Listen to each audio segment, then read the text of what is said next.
Melissa, I finally did it. I went Driver's to go see license. again. No. Went to go see a play. I went to go see a musical. Good. Yeah.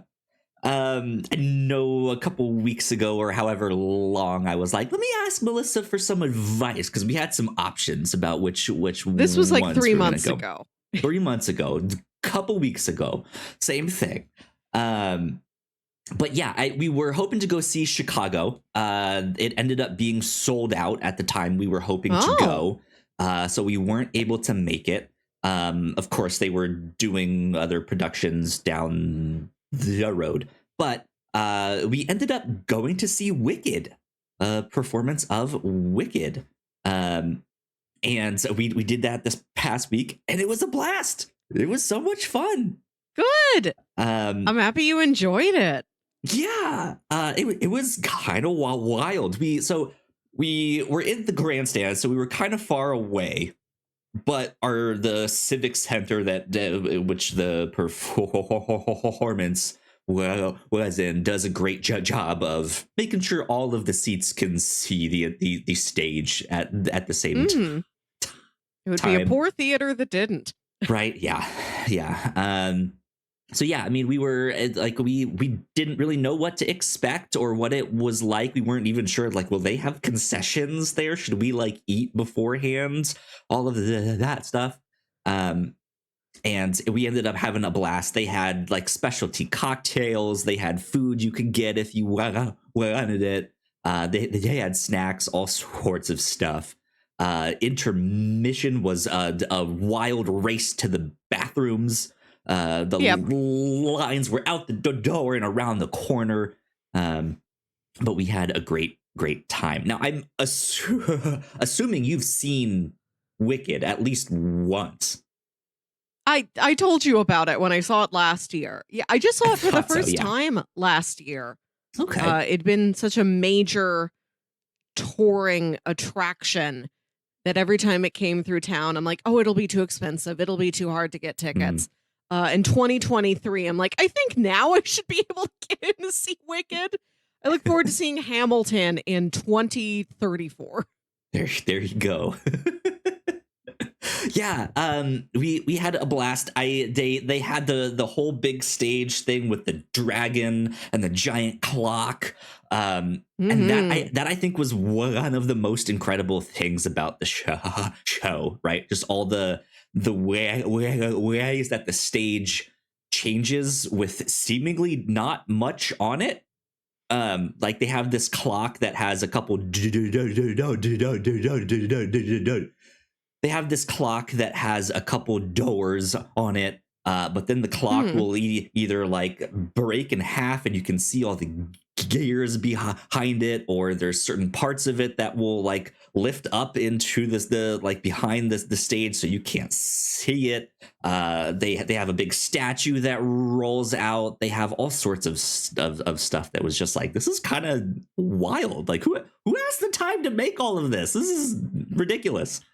They don't make many. I think a lot of those are touring elements that they pack up into a trailer and drive from city to city. Yeah, it's kind of wild because even all the gears spin and do all that stuff. Now, I have a question you may know the answer to, or you might not. The dragon. What's the deal with the dragon? I don't remember. There's no dragons in the story. It's just a dragon. And he's there. It's really cool. I haven't read the book. This is based off of a novel. Okay. Wicked, The Untold Story of the Wicked Witch of the West by Gregory Maguire, I think. I've seen it. I've seen the physical book, never picked it up and read it. I don't know everything that's in there. And I enjoyed my time with Wicked. The stagecraft and the big show-stopping numbers are really impressive. But I couldn't tell you what happened in great detail. The story is kind of convoluted. It's interesting because like there's no mention of a dragon in any of it. There's just this dragon on top of the stage that will like periodically move and its eyes will glow red and stuff. And it's neat. It's like, whoa, this is cool. But wait, why is there a dragon? Why not? What other show has a dragon? No competition. Right? Chicago would have been much better with a dragon on top, right? This was before Shrek the musical. That has a dragon now. Yeah, absolutely. So yeah, we had a blast with that. Do you see yourself doing it again? Do you think you potentially could go out to your local theater maybe once a year? Yeah. There were other showings of Chicago that we were interested in going to and being like, maybe. But then we're also like, but we could do other new experiences with that money too instead. So maybe next year we'll see what they have on their schedule or something like that. But it was neat. We had a good, fun experience. We had a couple of their specialty cocktails. Those are fun. I had the Osmopolitan, and Rachel had, it was like the Elbafa something. I don't remember what it was. It was very like melon flavored. Of course. And of course it was green. Mine was bright red.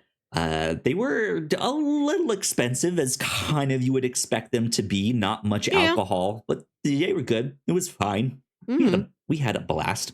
So, of course, everyone was wearing green. Like so many no pink people.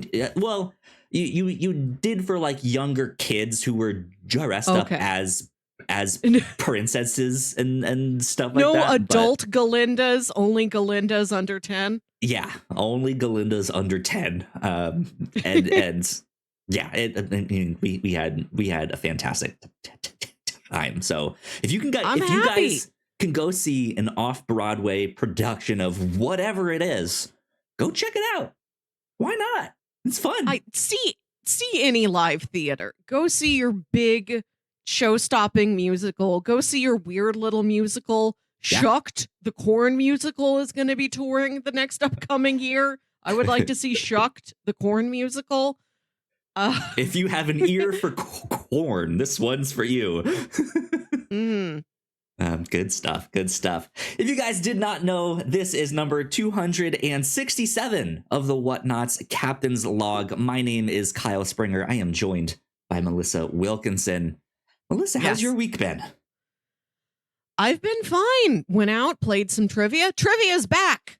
Woo, I host bar trivia, back, and my venue sees most of its business as an outdoor patio bar. So we've been on a winter hiatus, and we just came back this past week.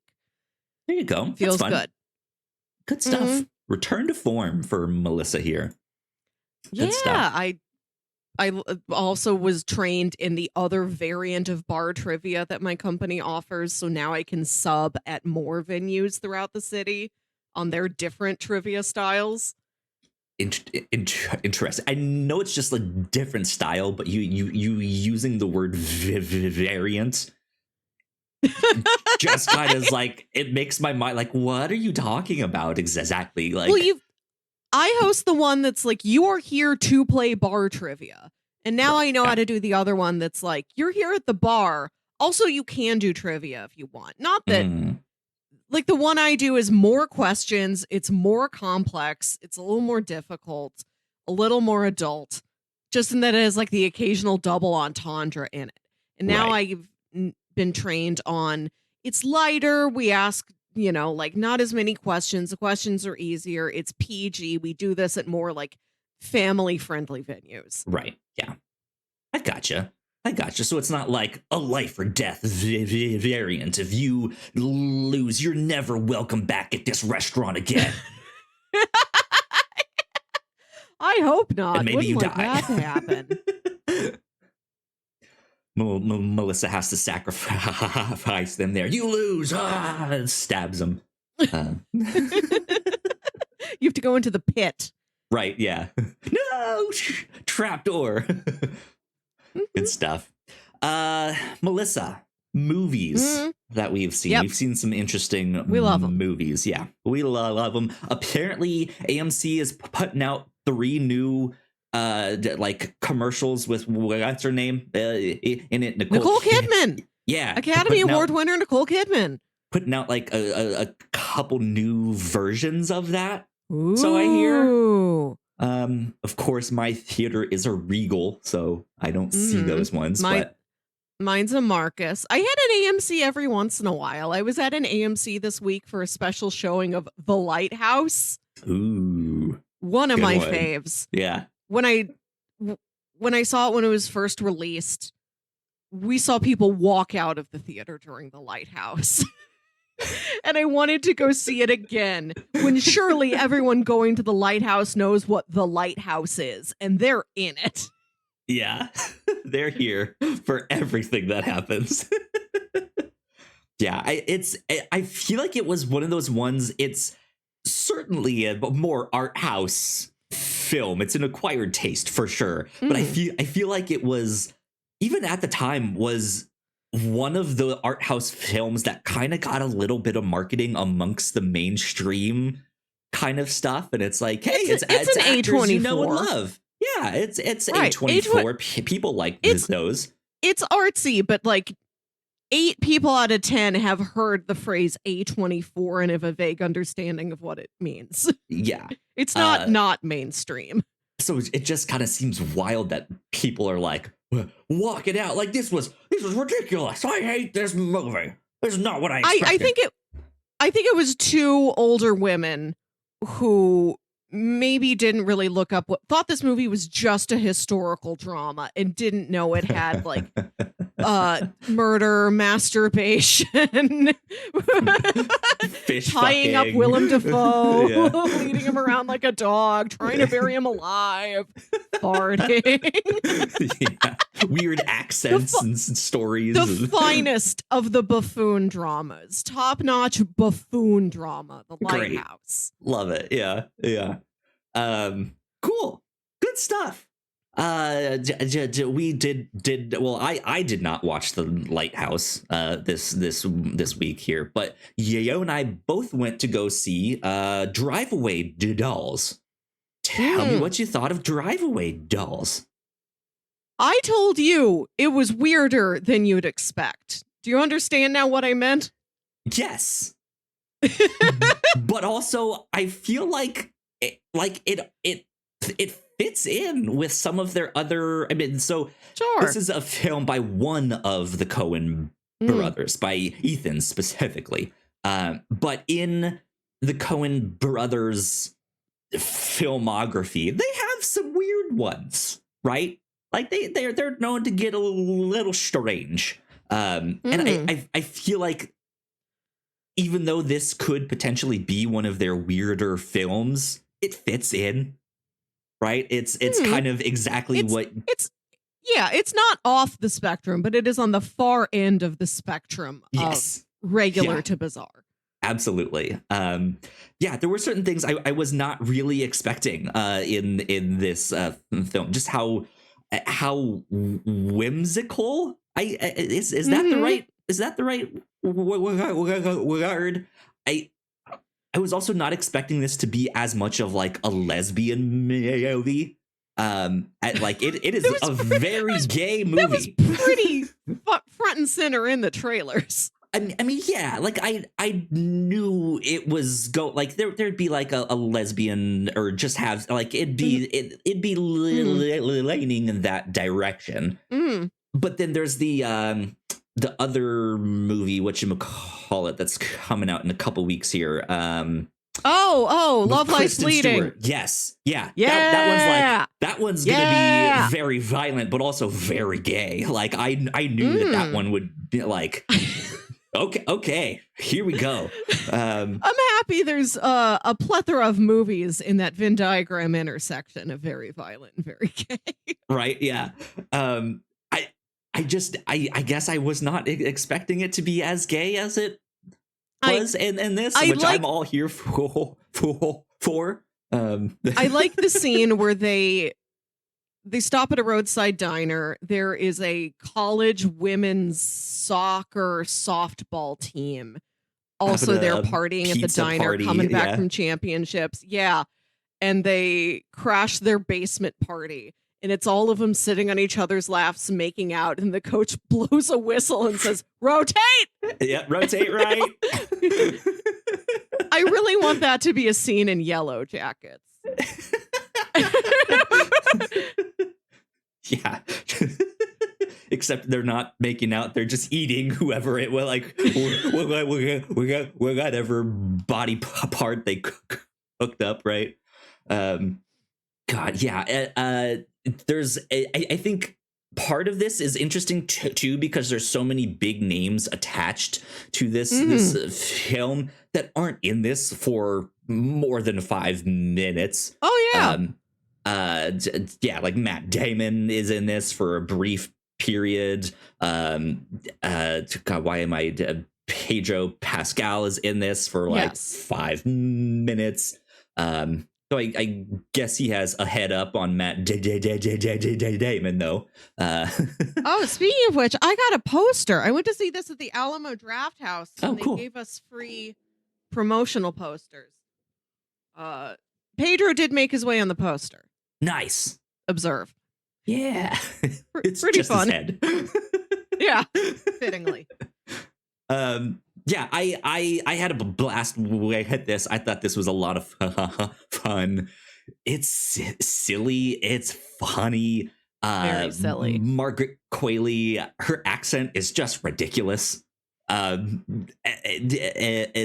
it's just, like, I don't know how else to really describe it. It's just this ridiculous. They get this car on a road trip to Florida, and the car has stuff in it that they're not supposed to have, and so then there's bad people chasing after them, and Classic. that's kind of it. Yeah, that really feels like a Coen Brothers plot.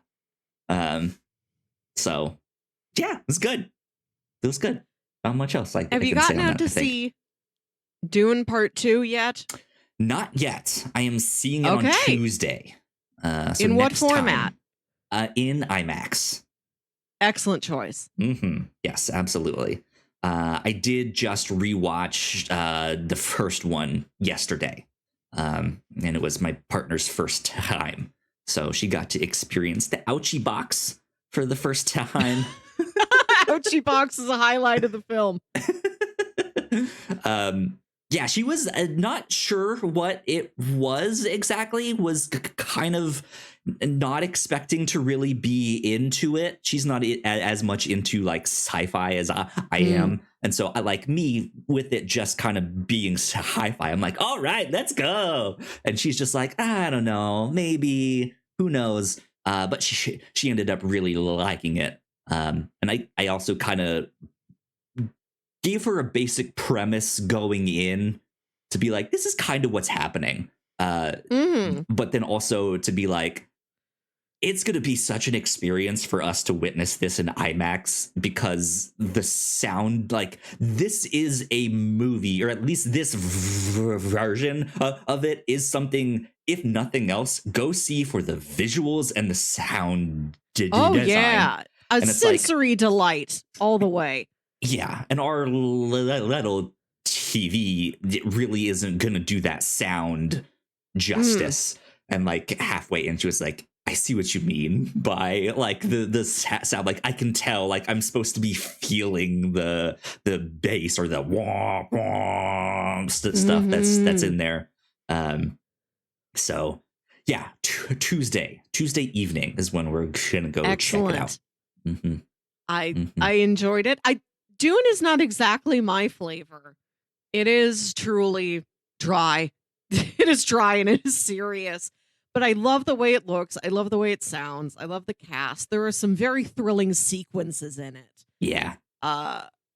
You've seen the black and white bits in the trailer. That's a great chunky set piece. I love the Harkonnens. I love what little freaks they are. You get to see them do more freak stuff in this movie. Good. More freak stuff. I did, however, also play her the trailer for the David Lynch went on, and she's into that one. She's like, that looks awesome. Yep. She's like, that's my kind of like cheesy effects and sci-fi that does not look sci-fi, or just like weird things happening. So good stuff with that. I also just kind of not on a whim. We saw the trailer once, and I forget what we saw the trailer on. But we saw the trailer for this movie called Perfect Days. Yes. Not too long ago, and then just kind of decided this past week, like, hey, do you want to go see that tonight? And we're just like, sure, why not? So we went to go see this movie, Perfect Days. Melissa, I loved it. I cannot stop thinking about I figured this. You would. Oh my God, it was so good. I haven't seen it yet, but I would like to. I love a mono premise. I love a movie that's really about like one thing. And to watch a guy just clean Japanese bathrooms for 2 hours does sound wonderful. Yes. And like the elevator pitch of that, of just like, you get to watch this guy cleaning toilets for 2 hours as he not goes any about toilets, Japanese toilets. Yeah, the ones in Tokyo. And he just goes on his daily routine for like a month or so, and you get to see it over and over and over again. That sounds kind of boring, to be honest. But it's so touching. It is absolutely beautiful. It is very much a movie about finding the joy in life in all the little small things. I've already marked it as like, this is probably gonna make my top 10 of the year. It's interesting because in his daily routine, you see all these people, whether he interacts with them or not. You get to like see these characters in his life, but nothing is really explained. And so, you're left, or at least I was left just being like, I kind of want to know more about that guy and his situation, and what was happening over here with this lady, and what's going on over there at that bar that he goes to every night. Like, it was just like, I love this. I want to see what's happening. It was so good. It was so good. I'm happy you got out to see that one. It was only playing at like one very obscure theater around town, one or two of them. It's nominated for Best International Feature this year, as is Society of the Snow, which I know you've also seen. So very different premise from like absolutely like joyful and happy to like, God, life sucks sometimes, man. I was just filling you in. You've got a decent amount of context for the Oscars next week. I'm happy. Okay, yeah. I have a friend who is doing, I think she has already completed the Oscars Death Challenge, where she watched absolutely everything that was nominated. There you go. I don't go quite that far. I'll catch up to things as they come to streaming in the forthcoming year.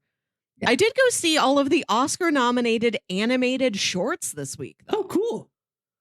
Yeah, I wanted to see those. I've never gone to one of these screenings before. I wanted to try one, except for if it was a short that played in front of a Disney or Pixar movie. I don't think I've seen any of the nominated animated shorts in previous years. But this year, there was one directed by Jerusha Hess and Jared Hess, the husband and wife team that made Napoleon Dynamite. Right, okay. So I had to see that one. That one is called 95 Senses. It's narrated by Tim Blake Nelson, Coen Brothers' favorite, Tim Blake Nelson. I don't want to tell you exactly what it is because there's a really interesting twist in it. Okay. And I don't think any of these are really easily available to stream anywhere. But if you ever stumble across this, if it comes to streaming sometime, it's like under 15 minutes. Please check out 95 Senses. Okay. I don't know what is the odds-on favorite to win, but that was definitely my favorite of the collection we watched. They're all either cute or very sad. or Yeah. like cute sad. But there's not a third feeling that any of them introduce. Interesting. All So of them only are either two silent, senses, not 95 of them. yeah, yeah, or the third amalgam. Your colors are blue or yellow or green, but we don't have red over here. It's like that. You said most of them were also silent. They either have no dialogue or they have a single speaking voice. And I don't know if that's traditional in this field. I mean, when you think of those Disney and Pixar shorts, they're often I think this is dialogueless. Yeah, I think this is just a format that does not easily lend itself to dialogue, or that's not what people come there for. There's no screenwriters, I think, who are really itching to do a animated short. Maybe not. But I'd be curious to see more and see what other patterns emerge. It was kind of fun. Speaking of dialogueless, that was actually something I did not know about Perfect Days. It's mostly dialogueless. The main character mostly does not speak through most of it. He'll say something every now and then, but most of the time he just like smiles and what a toilet. Yeah. I do have to say one scene just because I think it was adorable. These just incredible public toilets that just like I kind of want to go to Tokyo to just experience these things. The glass box. Yes, the glass one where when it's not occupied, it's glass that you can see through. But as soon as you lock the door, just some technology, something that it is opaque. And there's a scene where he's cleaning one of them and this European woman comes up and it's just like, excuse me, like I don't, how do you work this thing here? And then he just goes, oh, and then like walks inside, shuts the door, locks it, so the screen goes opaque, and then unlocks it and like sticks his head back out to be like, see, like you understand now. And she just goes, oh, and walks in, and you can like hear her like, this is so cool. She's like sitting in there. Yeah, it's so good. It's so wholesome. So good stuff there. Let's see. Do we have anything else on our like cinema corner stuff? You had Dune 2, Perfect Day. No, I think we're all good with that. Those are the films. Yeah. Do you want to take our housekeeping break, and then after we get done with that, do our wet awards? Or your wet awards? I don't. Yeah, really you don't participate. I get to experience the wet awards. You're as surprised as anyone else is. Right, exactly. We will be right back. We're going to do some housekeeping. And when we come back, you all will find out what the wet awards are. We'll be right back. Thank you so much for checking out this podcast. We hope you're enjoying it. If you didn't know, we make multiple different shows here at the Whatnauts, and a lot of hard work goes into making them, so we would love it if you check them all out. But none of this is possible without your support. Head over to patreon.com/thewhatnauts and you can get access to over 40 hours of exclusive content, including our Patreon first podcast, The Pilots Club, when you sign up at our $3 tier. Of course, there is a free version of the Pilots Club available, but episodes are exclusive to our Patreon for 2 years before they hit the free feeds.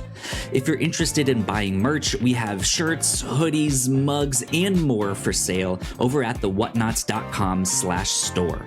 Another great way to help us out is by subscribing and leaving a nice rating and review on your podcasting app of choice.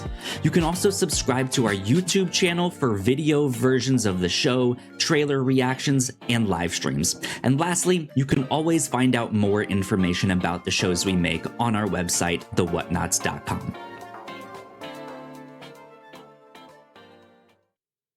And we are back once again. Thank you to all of our Patreon supporters. We love you a lot.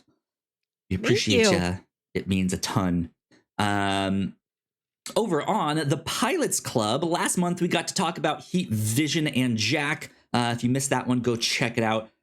This month, March, Melissa, I just watched this earlier this morning, and we will be recording our episode on it directly after recording this. But we got to talk about, oh God, what is it called again? Welcome to Eltingville. There you go. This is one I hadn't heard of until you mentioned it. Did not even know this existed. But it's about 4 friends who are nerds, geeks, just like me, as I sit surrounded by all my comics in my Power Rangers television shirt. And it's the dumb conversations and hijinks that they get up to. And if I'm not mistaken, it did not make it to a full series, right? No. It was just this one. Just a one-off, an animated pilot that was aired as a one-off special late one night on Adult Swim when 11-year-old Melissa could catch it and record it on VHS. Right. Yeah. Could TiVo it or something. No TiVo yet. VHS. No? Ah, okay. Okay. Well, yeah. So that one is interesting. I feel like I'll be making fun of myself a lot on that one. So be on the lookout for our conversation about Welcome to Eltingville. In the free realm of the Pilots Club, we already have our first one up of Eureka. I did say I was gonna put the next one up the first Friday in March. What's the next one? Not realizing that the first Friday was the first, and so I missed that. So I will be putting that up today. And what is the next one? Let me see if I can. What did we do as number 2? Was it Dune Patrol? It may have been Dune Patrol. Let me see if that was an early one. Yeah, let's go to the Pilots Club on our website. Let's scroll all the way down, go to page 2. Number 2, yes, would be Doom Patrol. The Doom Patrol show ran for a total of 4 seasons on HBO Max that you guys can check out. I absolutely loved that show. It is also very strange. Things like what you saw in Drive Away Dolls, if you watch that movie, would probably happen in Doom Patrol. So go check out our discussion on the Doom Patrol pilot. Yes, Melissa. This week at work, somebody used a reaction GIF that was from the Alan Tudyk show, Resident Alien, I think it's called. It's some show on the Sci-Fi Channel where he plays an alien who lives secretly on Earth. It's now on Netflix. Oh, nice. And somebody else was like, oh, I know that guy. What's he from? Oh, that's the pirate from Dodgeball. We all spent a couple of minutes just throwing out our favorite Alan Tudyk roles. Right. And him in Dune Patrol is a good one. Right. Yeah. We're like, whenever our client comes to the office again for a visit and we all sit around and do our awkward icebreaker questions to get to know him, we must ask him for his favorite Alan Tudyk role. He probably has one. Yeah. Even if he doesn't know he has one, he does. Everyone does. Yeah, exactly. Right next to the brand new hit sequel to Everybody Poops is Everybody Has a Favorite Alan Tudyk Role. Natural part of life. Right, yeah. Indeed. Let's see, other housekeeping things that we can let you know about real quick here. Right here on the Captain's Log, I gave my quick thoughts on Madam Web. If you want to hear me talk about that. Then we got into some food discussions, including what is or is not a gusher. Also, what children's food could restaurants make in-house? Yeah. Could they make an in-house cereal or something like that? That'd be I still think fun. that's $1 million idea. I don't know why I've never heard it from anybody else but you. Well, proprietary if I get rich, cereals. If I get rich, I'm leaving the podcast. Which is just why don't we have a cereal? Hold on. What flavor is the Whatnauts cereal? No, it's Whatnauts Puff Charms. Okay, what are our charms? Rocket ship. No, Melissa. The marshmallows that we have in there have to be red and blue, and it makes your milk purple. Okay, it makes your milk purple. That's a great idea. Purple milk. What does it taste there like? You go. Oh, does it taste purple? Does it taste purple? I feel like that'd be a berry flavor, like a blueberry flavor. But I love a blackberry. Yeah, or like a blackberry. But I don't know if that speaks to like the Whatnauts. Right. I don't know. The flavor that speaks to the Whatnauts is Mountain Dew, I guess. Yeah, and like pizza. Or hot dog. Or corn. Hot dogs, oh, it's definitely a corn-based cereal. It's big on corn. It's shaped like little corn. It just tastes like corn. That'd be so gross. It's corn with astronaut marshmallows. God. Anyways, over on the Reactor Core, we have a spoiler cast up for True Detective Night Country. And over on the review show, we got to talk about The Human Target, the 12-issue miniseries published by DC Comics, written by Tom King with art by Greg Smallwood. That was a great one. We had a blast talking about that. So go check out all of our other podcasts and shows and all that good stuff. That help us out a ton. Melissa, it's time to get wet. Wettest night in the year. There you go. Last year, Wet Awards. Last year, I ranked all Oscar Best Picture nominees on a scale of wet to dry. Inspired by, of course, Avatar: The Way of Water, which won. It won at wettest. And I don't want to act like wet, good, dry, bad. Both areas of the spectrum are important. You need to have both. It's a ranking, but it's like it's not vertical, it's horizontal. It's an examination of a scale. Yes. No, the wettest movie is not a better movie than the driest movie. But let's start there. Our driest movie is Barbie. Everything's better down where it's wetter under the sea. So I took it from him. Yeah. Barbie is driest because it keeps showing you fake plastic water. There is nothing in that movie that's truly wet. It's only the illusion of wetness. The illusion of wet. Next, driest, Past Lives. Have you seen Past Lives? I have not yet. You'd like it. I want to put this one on your radar. You'd like Past Lives. It's about this girl who her family moved away from Korea when she was like 11. And now she lives in New York City and she reconnects with her old like childhood best friend who was this boy, and they were like right on the cusp of puberty. You can tell that they both had the sense of, if we continued to know each other through our childhoods as we grew into young adults, would we have fallen for each other once we got to that age? But we were sort of stopped at a certain point and our paths diverged.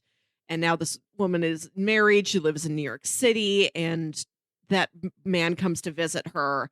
And it's this examination of, should things have gone differently? What if things did? Am I happy where I am? Would I be happier there? It's a wonderful portrait of New York City. Cool. Good, mundane, like not the number one tourist attractions of New York City, but if you had a friend visit, it's the things you would show your friend in your immediate neighborhood. It's on a kind of smaller scale than that. Here's the mom and pops stuff in my neighborhood. They just walk out of their cute townhouse and like go get pasta at a local restaurant. It's got kind of the same vibes as the new Mr. and Mrs. Smith in its portrait of New York City. Gotcha. I really enjoyed Past Lives, but it's second most dry because I just don't remember, like, I don't think it rains. I don't think anybody goes swimming. No sweating. Yeah, nothing notable about it. Next is Zone of Interest, the one Best Picture nominee I have not seen. I give myself one bummer pass every year. I skipped Zone of Interest, the movie about the Auschwitz commandant's family living in a little house on outside of the walls of Auschwitz. And it's just a quote unquote normal family drama. And you just hear screams and gunshots and you see smoke in the distance. Oof. And it's just the looming shadow of what's happening over there while these people are like, tomatoes are good from the garden this year. Yeah, I haven't seen it. Yeah, that's why I skipped it. But I've seen from clips that there is a little pool in the backyard of this house. And the kids go swimming. So that's wet enough to put it here at 3rd of 10. Next is Maestro. Still haven't seen that one. I think you might like Maestro. He gets real sweaty in one scene. There's a great conducting scene. Boy, does he sweat it up. I think they have a beautiful lake house. A real dream of a vacation house is in the movie Maestro. One of the top 10 places to be in any film this year. So for the sweat and the lake adjacency, Maestro is here. Sure, yeah. Next, coming in at number 5, Oppenheimer. Largely dry. They're in the desert after all. But there are those raindrop scenes and Florence Pugh in the bathtub. Yes, yep. Mm-hmm. So it sits about here. It rains. It rains on Albert Einstein. There's those like little small lakes that they go walking around. Yeah. Too, yeah. It's right in the middle. And now at number 6, we're on the wetter end of the spectrum as opposed to dry. American Fiction, which takes place in a lovely, really lovely. I recommend all of these that I have seen. Can't recommend Zone of Interest. I think when we went to go see Perfect Days, they played a trailer for American Fiction, which was strange because they were like, and it's out in December. And I was like, that was months ago. Like, this is an old trailer. It was out in limited release at the end of December, but we did not get it until like first or second week of January, unfortunately. Yeah. American Fiction takes place in a beautiful seaside cottage in Massachusetts. Great beach house. We had a good year for vacation house movies. Massachusetts also a good place for like fog in general, like that kind of wetness, right? I'm not sure there was. We didn't get any of that. But no, but just great beachy scenes in American Fiction. Above that, we have Poor Things. Not the wettest movie, but the wettest movie in that regard. Mm-hmm. Eyebrows moving up and down. Right. The eyebrow waggliest film of the year, Poor Things. And there's the extended cruise ship sequence. Yeah. Above that, a pair of films. Probably could have swapped either of these. Okay. Wet sometimes takes the form of snow. Yes. So we have, you could interchange them, The Holdovers and Anatomy of a Fall. Another great Kyle movie, Anatomy of a Fall. Still haven't seen that one either. It's a one that I know I would like. They've been at my theater. I've now probably missed most of the opportunities, but they've been doing re-showings of all the like Oscar nominated stuff for $5 tickets. And cool. Like American Fiction was on that. Anatomy of a Fall was on that. We just haven't really had the time. So you got 1 week left. Maybe soon. There's another screening in the next week. Like I said, both very snowy. I don't think any one of them snowier than the other. You could really exchange them. I put Anatomy of a Fall higher because it also has more crying, I think. Okay. But the number one movie, probably the most crying, and maybe it's an unfair advantage because I believe it is the longest movie by running time. It is Killers of the Flower Moon, wettest film of 2023. Lots of crying. lots of sweat. Sweatiest movie, I think. No except for air that one conditioning. powerhouse scene in Maestro. And the oil. Nobody else has oil. Yeah. Real slick, real wet. Slickest film of the year, Killers of the Flower Moon. Those are our winners. They win at where they are. Best middle of the road, tepid humidity movie, American Fiction. Congratulations to all of our participants and nominees. You guys did a great job. You've withstood the barometric pressure. Thank you very much. I'm getting hyped for the Oscars. I started an Oscars contest at my office.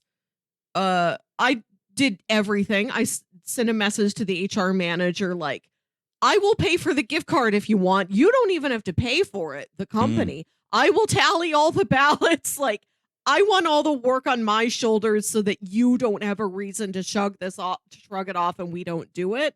Yeah. I'll do it. I sponsor this Oscar contest. They have until next Friday to turn in their ballots. So we'll see how many people actually want to participate. Interesting. I hope it works out. I hope so. When I asked people about it, they're like, oh, I don't know anything about that. And I'm like, you can learn. That's why I'm asking you like 3 weeks out. You have time to learn. You don't even have to watch anything. For guessing on a ballot, like read. A guess, yeah. Yeah, or just read articles and listen to podcasts. Like, you don't have to see Zone of Interest to know what Zone of Interest chances are. Somebody else will tell you. Yeah. Good stuff. The Wet Awards, ladies and gentlemen. You just experienced the Wet Awards. Maybe someday I'll come up with another spectrum. But this is fun. This one's fun to try and analyze. It's an arbitrary spectrum to put everything on. Right. Yeah. Smelliest to most fragrant. Yeah. Movies you most want to touch. I'll create it on every different sense. Movies that we are most angry that smell of vision has not been invented yet. Let's see. Which movie do I most want to touch? I want to feel some of that stuff in Poor Things. I want to squish all the poofy sleeves. I just want to run my hands across Willem Dafoe's weird face. Yeah. Good stuff. Melissa, I have a question for you to kind of end the podcast on this week here. So in our Planorama earlier in the year, we talked about potentially at the end of March doing our taste test episode. Yes. I guess we have 3 weeks here in March. So do we want to do that on the 31st that weekend? I think so. Or did we want to have that next episode? Let's do that on the 31st. Okay. Because we're going to make things ourselves this year. Yeah. So now we have time to do a recipe test if we want. Are we actually going to eat the things we make on this episode? Because our idea right now is hot dogs. Freestyle hot dogs. You hot dog it up the best you can, and I'll do it the best I can. That isn't... In the past, we've just eaten like candy and snacks and things that are very shelf stable, where they can like sit there on our desks and we munch on them throughout the show, and the munching doesn't take very long. Yeah. A hot dog, like, there's temperature, there's like textural stability that must be upheld. It's like messier to eat. So how do we want to do that episode specifically? I say we just make the like we talked about last week on the show. How does a restaurant make something fancier, or like their own, like here's the restaurant like let's make our gourmetest hot dog you can make. Okay, right? Fancy wieners. And then yes, exactly. And then maybe I can judge yours on presentation just as you can judge mine on presentation. But then we'll have to like describe the taste of it, or Right. like what the ingredients were to each other and stuff like that. So it's less to be like which Japanese candy tastes best, but it's just like, here's a fun thing we did here. We just made fancy wieners, fancy hot dogs. Ooh, yeah. And we have time for recipe testing, so we can each have eaten hot dogs to our heart's desire leading up to then. But we're making like a showpiece hot dog for this episode. Right. So we can get avant-garde with it. Yeah. Avant-garde wieners. Whatever. I like this. If you want to come in with like a chili cheese dog, you can do that. If you want just like the classic like ballpark style, you can do that. Or the foot long, if you want to do something like that. Oh my God, I hadn't even thought of foot longs. I've never considered buying foot long hot dogs for home consumption. I don't know if I've ever even seen them at the store. They must exist. It's just never occurred to me that I could buy them. Right? Maybe Melissa decides to go all out and buys like a sausage making kit and like makes her own hot dog. That runs in the family. My dad did buy a meat grinder just to win a chili cook-off one year. Right? Yeah. Good stuff. Sweet. Yeah. So that is something to look forward to. I just wasn't sure because we said like end of March, but I wasn't sure exactly what kind of end of March. Is this like towards the end, or is this like end to end? Literally the 31st. Okay, cool. So just wanted to confirm that. But there you go. I think that wraps us up for we have week's episode. We had some stuff written down that we can consider for next week. Absolutely. I brought the question. We know that the lady M&Ms are hot. We all know this. But nobody ever talks about which male M&M is the hottest. And I want to dig into that. Or like Lola Bunny, hot. Hottest male Looney Tune? Oh. Right, like let's look at a cast of characters where everybody's like lady hot and decide, nope, let's have a gentleman to also stand on the pedestal next to her. You know what I'm saying? Yeah, I think. Why is this only going one way? You know? Yeah, absolutely. This is something to ponder, along with various. I also want to start. We talk about what's new in novelty food and drink. Let's dig into novelty food and drink history more often. Yes, you put something on our list that I actually saw independently of you putting it on our list. And then I saw it on the list. I was like, whoa, no way. Melissa saw the same thing I did, I think. So probably. Good stuff. Cool. Yeah, that's what we will be up to in the next couple weeks here on the show. So be excited for all of that. But yeah, that wraps up our podcast for this week. So Melissa, where can the people find you on the interwebs?